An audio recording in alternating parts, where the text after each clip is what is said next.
नमस्कार, बहुत स्वागत है आपका। मैं हूं रीनू। सबसे पहले बात करेंगे रायपुर से बड़ी खबर की। हम करेंगे पोषण माह का शुभारंभ, जहां सीएम भूपेश बघेल कल करेंगे पोषण माह का शुभारंभ। फेसबुक लाइव के माध्यम से ये शुभारंभ किया जाएगा। मंत्री अनिला भेड़िया कार्यक्रम में मौजूद रहेंगे। संसदीय सचिव रश्मि सिंह भी इसमें शामिल होंगी। बड़ी खबर आपको दे रहे हैं रायपुर से, जहां सीएम भूपेश बघेल कल पोषण आहार का शुभारंभ करेंगे। पोषण आहार माह का शुभारंभ किया जाएगा फेसबुक लाइव के माध्यम से। और तमाम जानकारी के साथ सहयोगी ममता जुड़ गई है। ममता, फेसबुक लाइव के माध्यम से पोषण आहार कार्यक्रम की शुरुआत होने जा रही है। विस्तार से बताएं इस पूरे प्रोग्राम को लेकर कि किस तरीके से ये काम करेगा। बिल्कुल, देखिए, मुख्यमंत्री भूपेश बघेल कल फेसबुक लाइव के माध्यम से शाम 6 बजे राष्ट्रीय पोषण माह का शुभारंभ करेंगे। और शुभारंभ कार्यक्रम में महिला बाल विकास मंत्री अनिला भेड़िया और संसदीय सचिव रश्मि सिंह में रहेंगी। फेसबुक लाइव के माध्यम से जनप्रतिनिधि जिलों में पोषण अभियान में सक्रियता से काम कर रहे विभिन्न सहयोगी विभागों के अधिकारी कर्मचारी, स्वयंसेवी संस्थाओं के प्रतिनिधि, विभागीय अधिकारी कर्मचारी, आंगनबाड़ी कार्यकर्ता, सहायक मितानिन भी भागीदारी करेंगे। और आम जनता भी इस कार्यक्रम में फेसबुक लाइव के माध्यम से जुड़ सकती है। दरअसल आंगनबाड़ी केंद्रों में और अगर हम बात करें गर्भवती महिलाओं को जो पोषण आहार दिया जाता है, उसको लेकर ये जो है ये शुरुआत की जाएगी। और खासतौर पर अगर हम बात करें कि कुपोषण को लेकर जिस तरीके से छत्तीसगढ़ में लगातार एक तरह से कहें कि एक तरह से चिंताजनक कई बार स्थिति हुई है, तो उसको लेकर अगर हम बात करें तो ये काफी जो है एक तरह से कहें कि फायदेमंद जो है योजना है। और इसके जरिए जो है तमाम तरह की जो बिल्कुल आंगनबाड़ी केंद्रों तक किस तरीके से। चलिए ममता, शुक्रिया आपका तमाम जानकारी के लिए। तो कल फेसबुक लाइव के माध्यम से इस पूरे कार्यक्रम की शुरुआत होगी और ये कहीं ना कहीं उन बच्चों के लिए भी होगा जो कुपोषित होते हैं, जिन्हें पोषण की सख्त जरूरत होती है।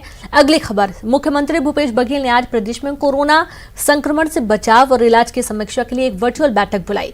मुख्यमंत्री निवास में वीडियो कॉन्फ्रेंसिंग के माध्यम से इस बैठक में प्रदेश में कोरोना की मौजूदा स्थिति को लेकर चर्चा हुई है। रोकथाम के लिए किए जा रहे उपायों पर मंथन किया गया।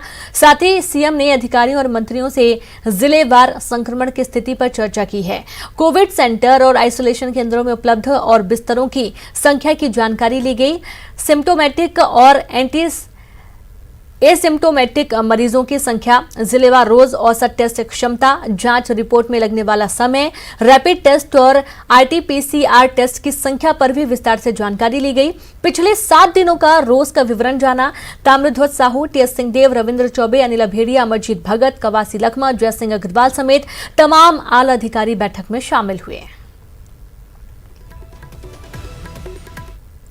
छत्तीसगढ़ में कोरोना काल के दौरान जमकर शराब बिकी। प्रदेश के मदिरा प्रेमियों ने प्रदेश में साल जनवरी से लेकर जुलाई तक 2400 करोड़ रुपए की शराब पी, जिसमें से अकेले राजधानी रायपुर के शराब प्रेमियों ने जमकर जाम छलकाए और इन 7 महीनों के भीतर करीब 900 रुपए की शराब पी गई।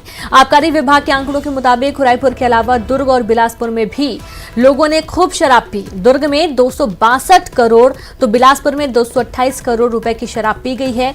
गौरतलब है कि पिछले साल अप्रैल 2019 से लेकर अक्टूबर 2019 तक प्रदेश में करीब 3,000 करोड़ रुपए की शराब पी जा चुकी है। पिछले 7 महीनों में लोगों ने जमकर जाम छलकाए और जनवरी 2020 से जुलाई 2020 तक के पूरे छत्तीसगढ़ में करीब 2400 करोड़ रुपए जो शराब है वो बिकी है, जिसमें से 9 अरब रुपए की जो शराब है वो केवल रायपुर से बिकी, यानी कि राजधानी रायपुर में अगर हम बात करें और पूरे छत्तीसगढ़ में अगर बात करें तो कोरोना काल में भी लोगों ने जमकर शराब जो है वो पी है। और अगर रायपुर के बाद में दुर्ग और बिलासपुर का स्थान है, जहां पर दुर्ग में करीबन 2 अरब 62 करोड़ की शराब पी गई और बिलासपुर में 2 अरब 28 करोड़ की शराब इस दौरान बिकी है। और आंकड़े ये भी बताते हैं कि साल 2019 में अप्रैल से अक्टूबर तक के 7 महीनों में भी 3000 करोड़ रुपए से ज्यादा की शराब बिकी थी। तो जाहिर तौर पर जिस तरीके से ये जो आंकड़े सामने आ रहे हैं, तो कहीं ना कहीं ये पहले सोचते थे कि कोरोना काल में कहीं ना कहीं शराब की जो बिक्री है वो कम हुई होगी, लेकिन नहीं, लोगों ने रास्ता निकाल लिया। कैमरा पर्सन रोहित श्रीवास्तव के साथ ममता लांजा, न्यूज़ 18 छत्तीसगढ़, रायपुर। वहीं 7 महीनों में छत्तीसगढ़ में 2400 करोड़ की शराब की खपत के मुद्दे पर बीजेपी कांग्रेस आमने सामने हो गई है। बीजेपी ने जहां शराबबंदी के वादा याद दिलाते हुए कोरोना काल में शराब की खपत पर सवाल उठाए, वहीं कांग्रेस का तर्क है कि भले ही 2400 करोड़ की शराब बिकी हो, लेकिन ये पहले से 10 से 15% कम है। कांग्रेस की सरकार बनने के बाद शराब की खपत कम हो, कैसे कम हो, लोगों को शराब के प्रति से दूर कैसे किया जाए, इस दिशा में प्रयास किए गए। लगभग पहले साल में 55 से अधिक दुकानों को बंद किया गया, दूसरे साल में भी लगभग 45 से 50 दुकानों को बंद किया गया। कुल मिलाकर लगभग 100 दुकानों को छत्तीसगढ़ में बंद किया गया। इसके सकारात्मक परिणाम यह हुए कि जो अंग्रेजी शराब की खपत में 10% की कमी और देसी शराब की खपत में 15% की कमी हुई। लेकिन सरकार का पूरा प्रयास है कि शराब की खपत कैसे कम की जाए, इस दिशा में कमेटी बनाई गई, जन जागरण चलाया गया और इसके सकारात्मक परिणाम भी सामने आए। कोरोना काल में ये सरकार लोगों को इलाज उपलब्ध नहीं करवा पा रही है, अस्पतालों में बेड नहीं दिलवा पा रही है, ऑक्सीजन की कमी से लोग मर रहे हैं, वेंटिलेटर तो है ही नहीं, रोजगार के नाम से आंदोलन और युवाओं ने आत्महत्या का रास्ता भी अपनाया है। तो ऐसे कोरोना काल में जहां लोगों के पास खाने के लिए पैसे नहीं थे, 2400 करोड़ रुपए की सरकार ने शराब बेच दी है। जब जब इस आंकड़े की बात होगी तब तब इस प्रदेश का सर शर्म से झुक जाएगा। रायपुर से खबर, आकाशीय बिजली गिरने से 34 मवेशियों की मौत हो गई है। घटना के समय गौठान में 100 के करीब इकट्ठा थे मवेशी। आरंग पुलिस की मौजूदगी में आज पोस्टमार्टम हुआ। गांव विकास समिति द्वारा आयोजित की जाती है गौठान। अभनपुर विकास खंड के उगेतरा गांव का ये पूरा मामला सामने आया है।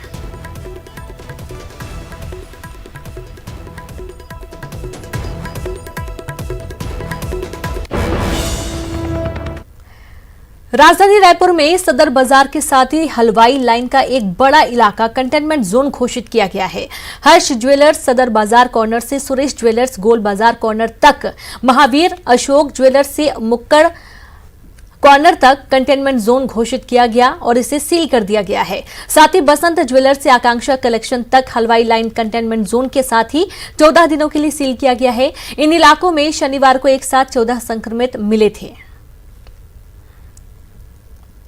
ये हलवाई लाइन का इलाका है और यहाँ पर एक साथ करीबन 12 कोरोना पॉजिटिव मिले हैं और पहली बार ऐसा है कि जो पूरा इलाका है ये सील किया जा रहा है। और अगर हम बात करें तो 14 दिनों के लिए ये इलाका सील किया जा रहा है। इसमें बहुत बड़ा एरिया जो है वो कवर हो रहा है। कुछ दुकानदार मिले हैं और इसके साथ ही जो उनके जो आसपास जो घर हैं वहां से कोरोना पॉजिटिव मिले हैं। क्योंकि काफी सकरा इलाका है, घनी आबादी है, यहाँ पर दुकानें सटी हुई है, घर सटे हुए हैं और ये वजह है कि 14 दिनों के लिए इसको पूरा कंटेनमेंट जोन घोषित किया गया है। इस पूरे इलाके में अगर हम बात करें तो कुछ ज्वेलर्स की दुकानें हैं, सदर हर्ष ज्वेलर्स सदर बाजार कॉर्नर से लेकर सुरेश ज्वेलर्स गोल बाजार कॉर्नर, महावीर अशोक ज्वेलर्स से मुक्कड़ कॉर्नर तक, बसंत ज्वेलर्स से आकांक्षा कलेक्शन से हलवाई लाइन कंटेनमेंट हलवाई लाइन, ये पूरा इलाका जो है वो सील किया जा रहा है। सील करने की पूरी तैयारी आप देख सकते हैं कि हो रही है। और अभी तो ये है कि 12 शुरुआती तौर पे सामने आए हैं। जैसे जैसे जांच होगी ऐसा अंदेशा व्यक्त किया जा रहा है कि बड़ी संख्या में इस इलाके से कोरोना पॉजिटिव जो है वो सामने आ सकते हैं। तो जाहिर तौर पर राजधानी रायपुर में ऐसे कई इलाके हैं जो इस तरह से सटे हुए इलाके हैं, सकरे हैं और वहां पर खासतौर पे संक्रमण फैलने का खतरा सबसे ज्यादा है। जरूरी यही है कि जो लोग भी मार्केट आते हैं या जो लोग इन आसपास के इलाकों में रहते हैं, ऐसे सघन घनी बस्तियों में रहते हैं, उनको खासतौर पर प्रिकॉशन बरतना चाहिए। कैमरा रोहित श्रीवास्तव के साथ ममता लांजेवाल, न्यूज 18 छत्तीसगढ़, रायपुर। मुंगेली जिले में कोरोना पॉजिटिव मरीजों की संख्या में लगातार इजाफा हो रहा है और जिले में अब तक कुल 424 पॉजिटिव मरीज सामने आ चुके हैं, जिनमें से 277 मरीज स्वस्थ होकर घर भी लौट चुके हैं, जबकि 147 एक्टिव मरीजों का उपचार जारी है। कोरोना के बढ़ते संक्रमण को लेकर मुंगेली कलेक्टर PS एल्मा ने जिला वासियों से कोरोना संक्रमण से बचने की अपील की है और जारी प्रोटोकॉल और मास्क, सोशल डिस्टेंसिंग का अनिवार्य रूप से पालन करने की अपील की। कलेक्टर ने बताया कि अब संक्रमित मरीजों को होम आइसोलेशन में रहने की सुविधा भी मुहैया कराई जा रही है। संख्या में टेस्ट कर रहे हैं और सामुदायिक रूप से फैलाव की ज़्यादा संभावना दिख रही है। इसलिए हमारे जिले में भी अभी करीब 350 के आसपास कोविड के पॉजिटिव केस आए हुए हैं और इसको जो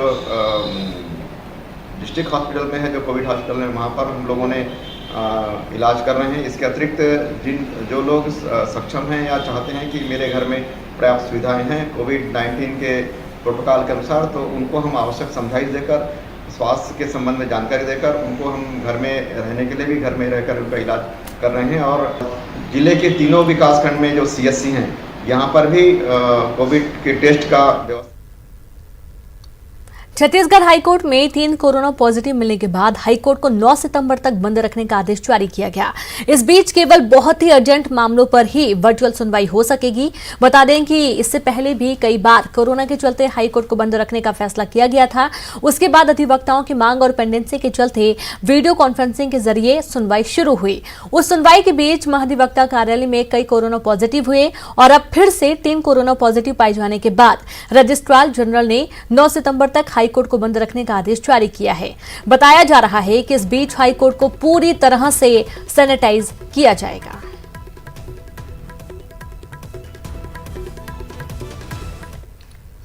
बिलासपुर में कोरोना को लेकर रेल यात्रियों का खौफ कम होने का नाम नहीं ले रहा है। रोजाना बढ़ते मामलों से रेल यात्री सबसे ज्यादा खौफजदा हैं। स्थिति यह है कि लाखों यात्री रिजर्वेशन के बाद भी रेल यात्रा से परहेज कर रहे हैं। बीते 3 महीने में ही जोन के लगभग 4 लाख से अधिक यात्रियों ने यात्रा कैंसिल कर दिया है, जिन्हें रेलवे ने करीब 26 करोड़ का रिफंड दिया है। दरअसल कोरोना के कारण बीते 25 मार्च से देश भर में ट्रेनों का परिचालन बंद है। यात्रियों की सुविधा के लिए हाल ही में स्पेशल ट्रेनों का परिचालन शुरू किया गया है, लेकिन रेल यात्री अभी भी रेल यात्रा को लेकर इतने खौफजदा हैं कि वे यात्रा से परहेज कर रहे हैं।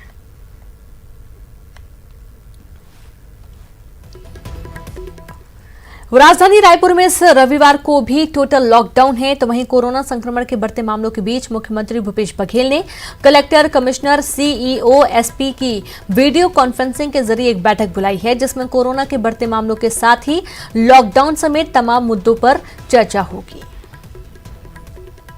कोरोना संक्रमण के बढ़ते मामलों को देखते हुए राजधानी रायपुर में हर रविवार को टोटल लॉकडाउन जो है वो किया जाता है। इस बार भी टोटल लॉकडाउन रखा गया है और राजधानी रायपुर के जो तमाम जो बाजार है, व्यावसायिक प्रतिष्ठान है, उसको बंद करने के लिए कहा गया है। तो इसका असर दिखाई दे रहा है। हालांकि लोगों की थोड़ी बहुत हलचल यहाँ पर दिखाई दे रही है, लेकिन अमूमन ये जो इलाका है रोज काफी जो है वो यहाँ पर चहल पहल रहती है।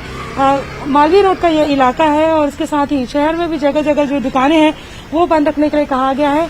और यदि कोई दुकानें चालू रखेगा तो उस पर कार्रवाई की जो चेतावनी है वो दी गई है। और वैसे भी लगातार जो मामले बढ़ रहे हैं, उसके बाद आज मुख्यमंत्री भूपेश बघेल ने कलेक्टर, कमिश्नर और जो SP और निगम के जो CEO हैं उनकी बैठक बुलाई हुई है, ताकि इस बात को लेकर डिस्कशन हो पाए कि लॉकडाउन को लेकर क्या स्थिति की जा सकती है। क्योंकि लगातार जिस तरह से बल्क में मरीज मिल रहे हैं और कोई इलाका ऐसा नहीं लग रहा है राजधानी रायपुर का जहां से मरीज जो है वो सामने नहीं आ रहे हो, तो ऐसे में इस बात पर भी चर्चा होगी कि क्या लॉकडाउन और किया जा सकता है या फिर और क्या विकल्प हो सकता है, किस तरह की सख्ती और की जाए। कैमरा पर्सन रोहित श्रीवास्तव के साथ ममता लांजे वाली छत्तीसगढ़ रायपुर।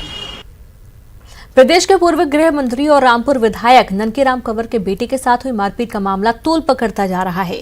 मामले में ननकीराम ने कोरबा कलेक्टर को पत्र लिखकर कहा है कि 9 सितंबर तक आरोपियों की गिरफ्तारी नहीं होती है तो वो रायपुर में CM हाउस के सामने भूख हड़ताल पर बैठेंगे। संदीप कंवर के साथ ही बंधक बनाकर मारपीट करने के मामले में बीजेपी नेता और सहकारी बैंक के पूर्व चेयरमैन देवेंद्र पांडे और उनके पुत्र शिवम पांडे की गिरफ्तारी की मांग की जा रही है।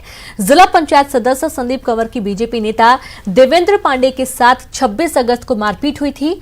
दोनों पक्षों ने इसकी रिपोर्ट रामपुर पुलिस चौकी में दर्ज करवाई थी, जिसके बाद संदीप कंवर से दूसरे दिन अजाक थाने में भी लिखित शिकायत की गई। वैसे हमने आप SP, कलेक्टर दोनों रायपुर, बिलासपुर को हमने इसमें व्हाट्सएप में भेज दिया है मैसेज कि अगर इसको तत्काल 7 तारीख तक के गिरफ्तार नहीं करेंगे तो हम भूख हड़ताल का निश्चित करेंगे। और एक ब्रेक के लिए रुकेंगे, जल्द हाजिर होंगे।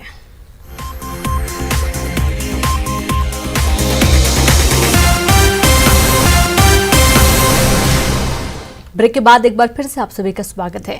कवर्धा में अवैध अतिक्रमण हटाने को लेकर राजनीति शुरू हो चुकी है। नगर के रानी दुर्गावती चौक से तालाब किनारे अतिक्रमण हटाया गया था, जिसे लेकर बीजेपी ने जमकर विरोध जताया। साथ ही कांग्रेस और प्रशासन पर भेदभाव का आरोप भी लगाया है। तालाब किनारे केवल एक दिशा से अतिक्रमण हटाया गया, जबकि तालाब की दूसरी ओर भी सालों से अवैध कब्जा है, जिस पर पालिका और राजस्व अमले की नजर नहीं पड़ती। लॉकडाउन के दौरान गरीबों के ठेले गुमटी हटाने की कार्रवाई को अमानवीय बताया गया। छत्तीसगढ़ में कल से आंगनबाड़ी खुलने जा रहे हैं। हालांकि सभी आंगनबाड़ी केंद्रों में पर्याप्त सतर्कता बरतने के निर्देश दिए गए हैं। केंद्र शुरू हो जाएंगे और बीते 14 मार्च से ये आंगनबाड़ी केंद्र बंद है, क्योंकि कोरोना का जो संक्रमण है उसको रोकने के लिए ये बंद किए गए थे। लेकिन अभी हम बात करें तो ये बताया जा रहा है कि कुपोषण जो है वो एक बड़ा कारण हो रहा है। कुपोषण की समस्या जो है वो बढ़ती जा रही है। यही वजह है कि कल से जो है आंगनबाड़ी केंद्र खोले जा रहे हैं। हालांकि आंगनबाड़ी केंद्रों में जो बच्चे आएंगे उनकी स्क्रीनिंग की जाएगी, जो पेरेंट्स आएंगे उनकी भी स्क्रीनिंग की जाएगी, और जो कई व्यवस्थाएं जो है वो करने के लिए कहा गया है। सोशल डिस्टेंसिंग के पालन के लिए भी कहा गया है। इसके साथ ही अगर हम बात करें तो व्यापक सावधानियां बरतने के लिए खासतौर पे हिदायतें दी गई हैं। भोजन निर्माण और वितरण का काम भी शामिल है, जिसमें खासतौर पे सावधानी बरतनी है, और स्क्रीनिंग और तो की जाएगी। साथ ही मास्क और सैनिटाइजर का उपयोग करना पड़ेगा।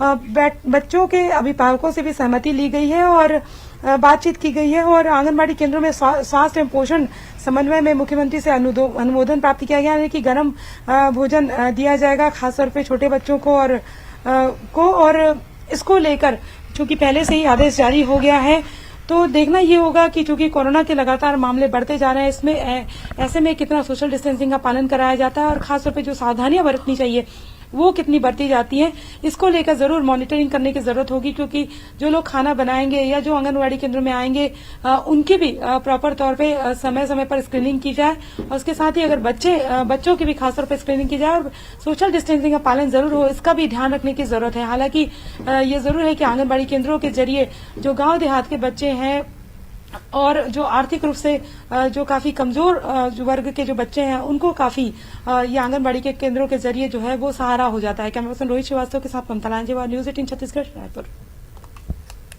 छत्तीसगढ़ में कल से आंगनबाड़ी केंद्र शुरू। बैतूल में मौसम की मार से किसान परेशान हैं। सैकड़ों एकड़ में लगी सोयाबीन की फसल बर्बाद हो चुकी है। खराब फसलों पर अब किसान ट्रैक्टर चलाने के लिए मजबूर हैं, क्योंकि पीला मोज़ेक रोग की वजह से फसल पूरी खराब हो चुकी है।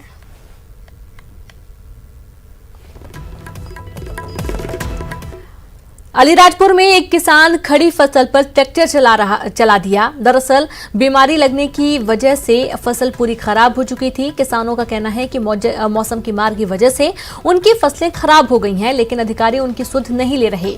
किसानों ने सरकार से खराब फसलों के मुआवजा देने की भी मांग की है। किलो की डाला था। क्या है कि पूरी फसल पीली हो गई थी और उसमें एक भी फली नहीं लगी है। इसके कारण इसमें पूरे खेत में रोटावेटर घुमा दिया गया है। तो क्या हो गया था आपकी फसल में? पूरी पीली हो गई थी और फली लगी नहीं, तो इसको क्या कर सकते हैं? इसको कटवा तो सकते नहीं है। कटवाएंगे भी तो उसको ना गाय भैंस खाएगा ना कुछ। इससे अच्छा तो क्या करेंगे इसको? क्या बोया था? अच्छा रहेगा। इसमें उड़द थी सर, पूरी फसल खराब हो गई, पूरी पीलापन आ गया है इसमें। अच्छा, क्या बोया था आपने? उड़द बोई थी। तो फिर क्यों, क्या हो गया फिर? उड़द कुछ फली काम ना, ढोर तक नहीं खा पा रहे उसको, फिर नष्ट कर दी उसको। फिर वो आगे कोई मक्का वक्का बोएंगे ही सोच रहे थे। कितना नुकसान हो गया आपका? पूरा 20-25 हज़ार रुपये का नुकसान हो गया। इतना तो उसमें बोए और खेड़ाई, दवा, बीज, खाद। पीएससी प्रारंभिक परीक्षा के 8 महीने बाद भी रिजल्ट नहीं आने से नाराज अभ्यर्थियों ने सोशल मीडिया पर उपचुनाव के बहिष्कार अभियान छेड़ दिया है, और इस साल 3 लाख से ज्यादा छात्र शामिल हुए थे। वैसे शेड्यूल के हिसाब से जनवरी में प्रारंभिक परीक्षा के रिजल्ट और मार्च में मुख्य परीक्षा के बाद जुलाई अगस्त में इंटरव्यू होना था। कुल 540 पदों पर पीएससी के जरिए नियुक्ति होनी थी। वहीं पीएससी की ओर से मामले में कहा गया है कि किन्हीं पक्षों ने कोर्ट में याचिका दायर कर 27% ओबीसी आरक्षण पर आपत्ति ली है। मामला कोर्ट में विचाराधीन है, इसलिए परिणाम और प्रक्रिया रोक दी गई है।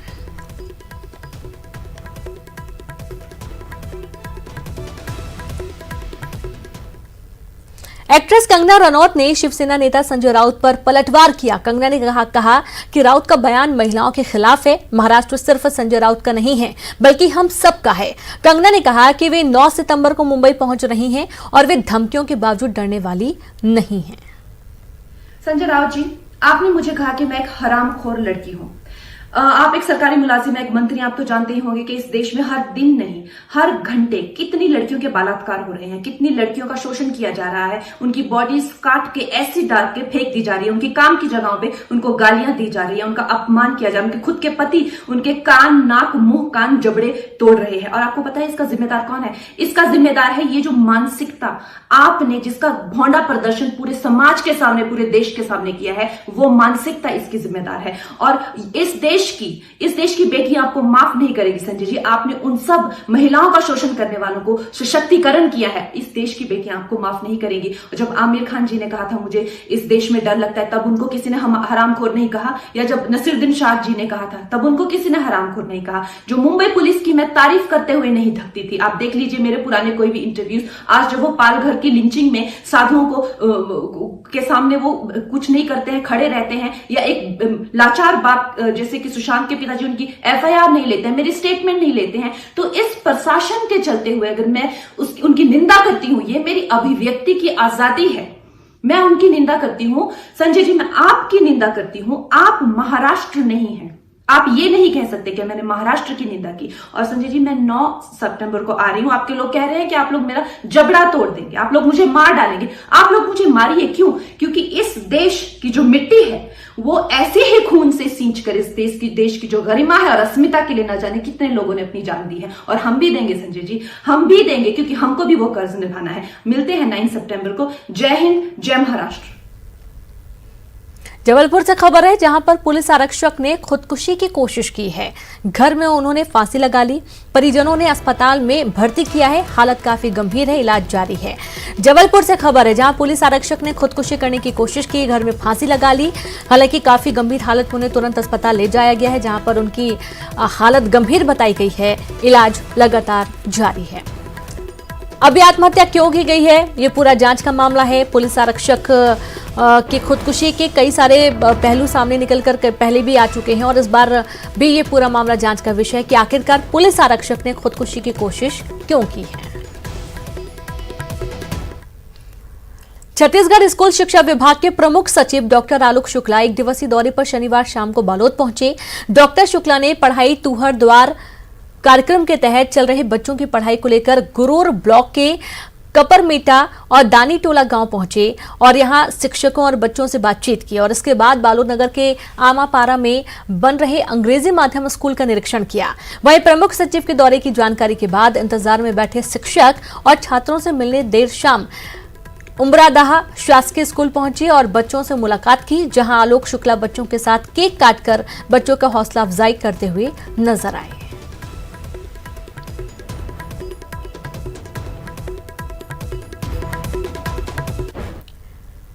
और इसी के साथ इस बुलेटिन में इतना ही। नमस्कार।